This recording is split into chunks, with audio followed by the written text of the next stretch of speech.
સુરત શહેરના સરથાણા વિસ્તારમાં રહેતા એક વૃદ્ધ તારીખ 11 જાન્યુઆરી 2026ના રોજ સાંજે 7 વાગ્યાના અરસામાં પોતાની પૌત્રી અને પૌત્રને ઘરની નીચે રમાડવા માટે લઈ ગયા. આ દરમિયાન માસૂમ પૌત્ર રડવા લાગ્યો, જેથી તેના દાદા તેને ઘરે મૂકવા માટે જતા હતા.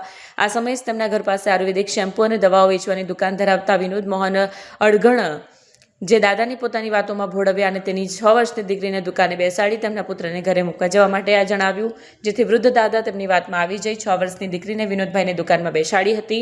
આધેડે પોતાની દુકાનમાં બાળકી પર બળાત્કાર ગુજાર્યો. દાદા તેમના પુત્રને ઘરે મૂકવા માટે ગયા. તે દરમિયાન વિનોદે પોતાની હવસ સંતોષવા માટે માત્ર 6 વર્ષની માસૂમ બાળકીને શિકાર બનાવી અને દુકાનની અંદર જ તેના પર બળાત્કાર ગુજાર્યો. જો કે ત્યારબાદ બાળકીએ સઘળી હકીકત દાદાને અને પરિવારને જણાવી હતી.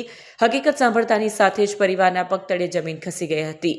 બનાવને પગલે ભોગ બનનાર માસૂમ બાળકીના પરિવારે સરથાણા પોલીસ મથકમાં ફરિયાદ નોંધાવતા પોલીસે આરોપી વિનોદ અણઘડ સામે બળાત્કારનો ગુનો દાખલ કરી પોલીસે તેની ધરપકડ કરી કાયદેસરની કાર્યવાહી હાથ ધરી છે.